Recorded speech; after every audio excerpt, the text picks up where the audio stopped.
So I'm a Canadian who has been living in Lithuania for a few years now.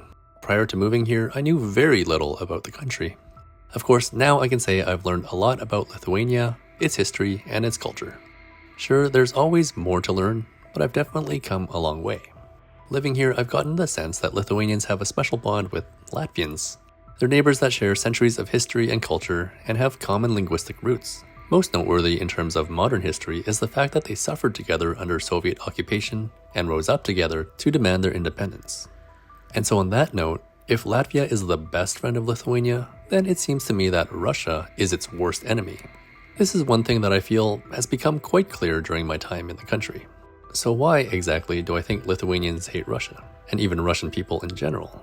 This is a topic I want to unpack for today's video.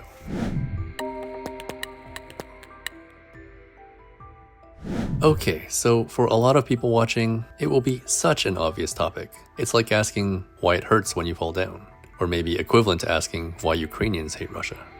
Thanks, Captain Obvious. For Lithuanians, and probably a lot of other people who know their history and politics, and current events, it will not be a surprise why there is hatred towards Russia. I'll list just a few things here. Feel free to add more in the comment section if you think I missed something really important.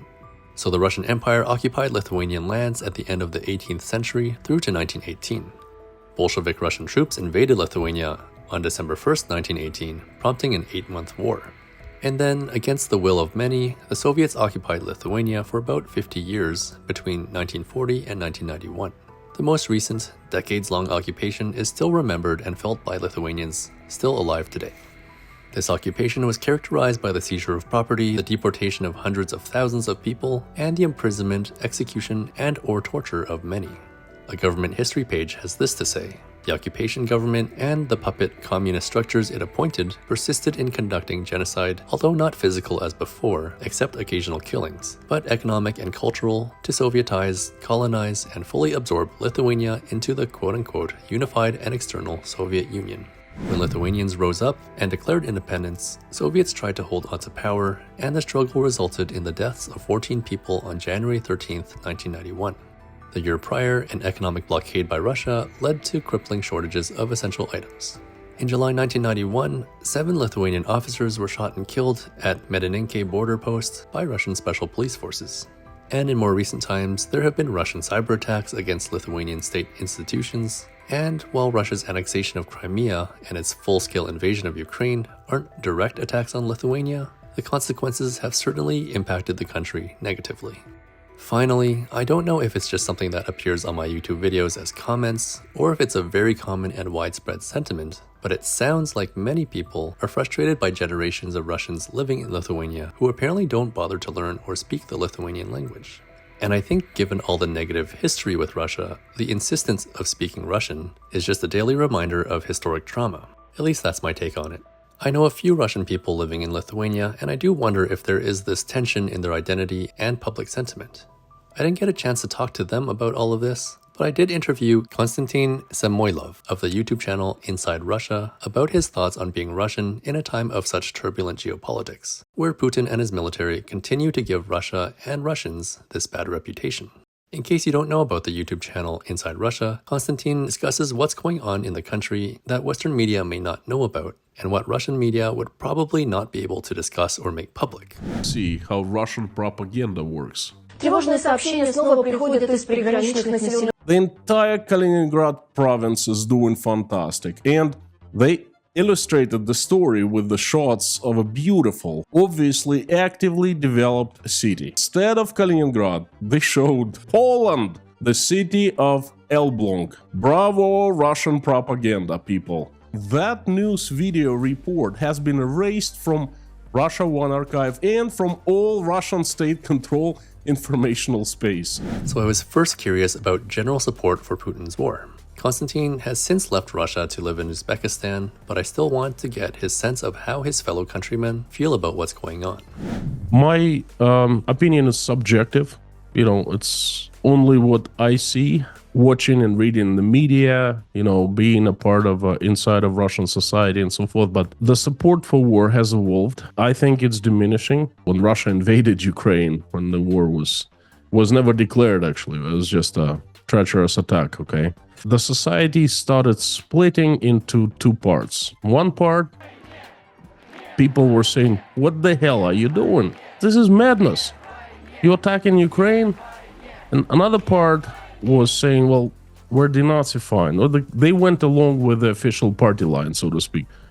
And that was the initial general opinion in Russian society. And I remember clearly that on the day 2, on February 25th, there was a chasm born in Russian society. I started seeing that friends started fighting over their positions. Back then, my estimation that majority of people supported Russia's invasion, about 70%, 30% clearly opposed. The number of people supporting the war has been declining, but there's a new group of people who's born in Russia now. Now there are 3 groups. First group is still those who oppose, clearly oppose. They're vocal. A lot of them have left Russia, just like myself. The estimations vary from 1.5 million to 3 million people.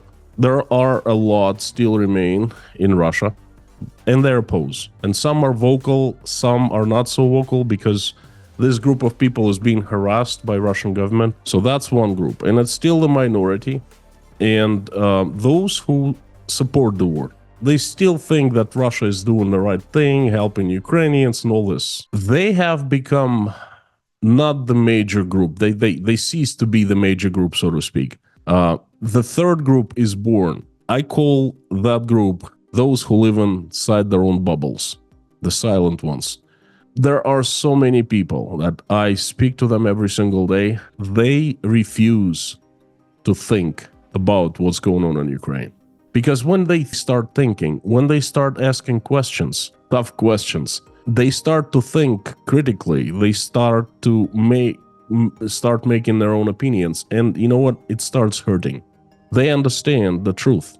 They understand what's going on. They understand what Russia has done to Ukraine and to itself. They understand that the future of their children is gone, basically. And that's scary and painful. And in my opinion, the majority of Russians have become that group right now. So that's my take on who supports the war and who doesn't. And being someone who covers Russian news, I wanted to get Konstantin's take on a possible Russian invasion of Lithuania. You see, some Lithuanian politicians and military experts have made headlines saying that a Russian attack is imminent, while other Lithuanians are responding to this saying, you just gotta calm down. We're fine. I tried to communicate this tension and ongoing debate in one of my videos, but I wanted to get another opinion. I asked Konstantin about this as he recently discussed how a Russian official advocated for the annexation of Uzbekistan.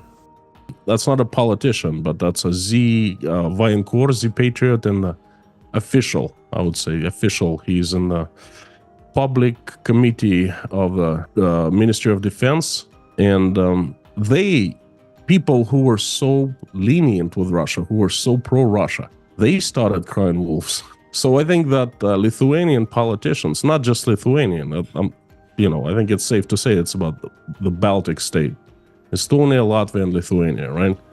They're crying wolves for a good reason. I don't think it's they're overreacting much. It's just, I feel like you have nothing to worry about because you are part of NATO. And that's exactly what NATO was created for. You are in a very good company because you're part of NATO. And Russia is very afraid of NATO invoking Article 5. There was one example. There was an accident. One of the unidentified missiles flew into the territory of Poland, like 5 kilometers from the Ukrainian-Polish border, and fell onto a farm. It killed one Polish farmer and destroyed a farm. And obviously it was a big accident. And in Russia, oh boy, they got scared.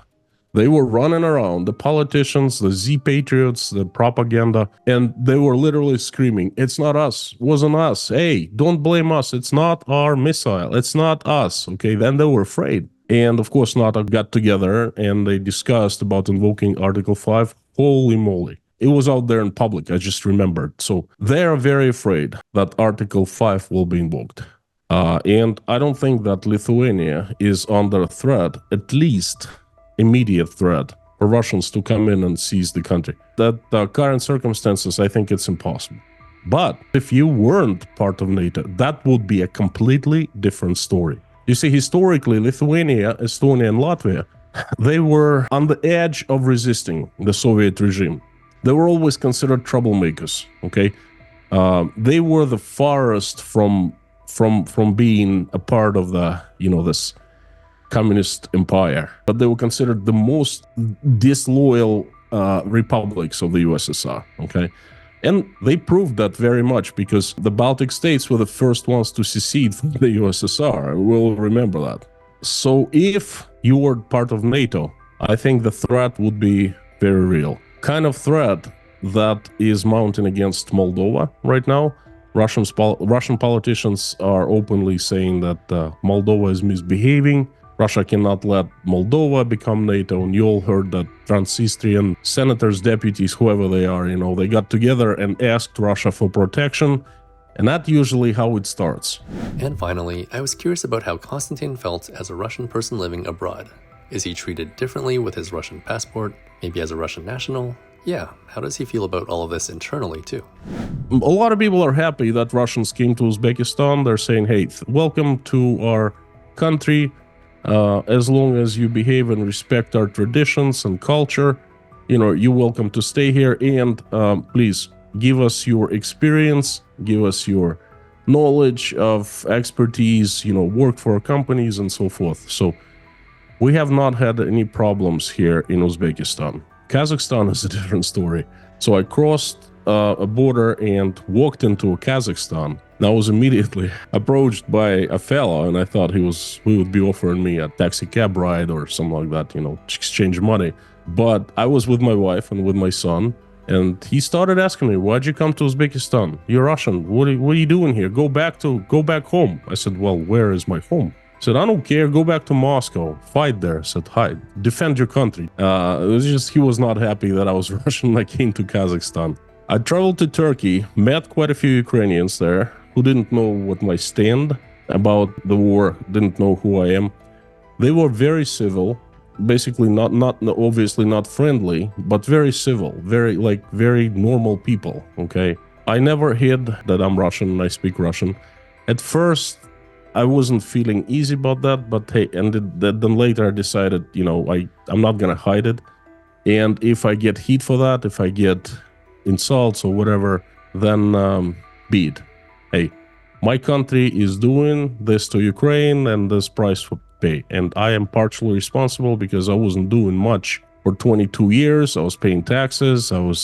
I saw my country getting ruined in front of my eyes. So I'm partially responsible, same as other 140 million Russians. No one has a problem with me as a person. In some countries, I feel uneasy that Russians not really welcome. Yes, that is the case.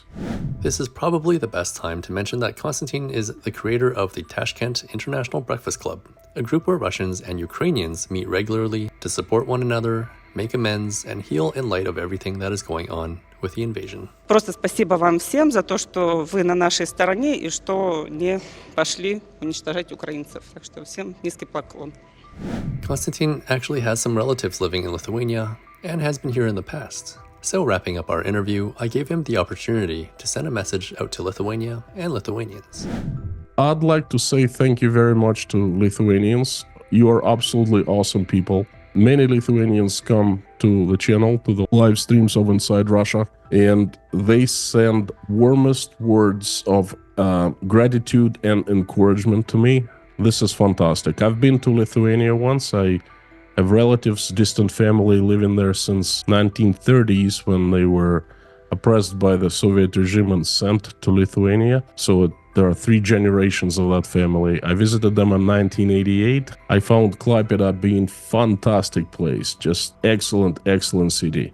In general, I think that you're fantastic people, and thank you very much for you being you. As I was preparing this video, a story appeared from the TV show 60 Minutes, discussing the situation of Anastasia Shevchenko, a Russian dissident living in Vilnius, leaving her home country for Lithuania after being charged for being part of a pro-democracy group. She would be thrown in prison if she ever tries to return to Russia. When I came here to Lithuania, step by step, I was working to be free when I'm speaking. to be that much brave to say that war is war and Putin is a criminal. It was impossible to say that in Russia, that as soon as I cross the border, I'm going to be imprisoned. You can't go back. I can, but I'm going to be arrested. So I have huge respect for Konstantin and Anastasia for the work that they do. And I think all of this is a very clear reminder that there are Russian people that despise the current government as much as many people in the West. I think it takes a lot of courage to speak out in the way that they do on a regular basis. And that recent hammer attack in Lithuania against an ally of the late Alexei Navalny underscores how real the threat can be, even outside of Russia's borders. And so if you want to check out more of Konstantin's work on his YouTube channel Inside Russia, I'll leave a link in the video description. I think the story of how he escaped Russia was the video that first caught my attention. And he does a great job in continuing to discuss everything that's going on inside Russia. And for the Lithuanian word of the day, let's go with maištininkas, which means rebel. Maištininkas. Thanks so much for watching, and I'll see you next time. Так, кто-то парень идет на рожон. Вышел с пустой бумажкой.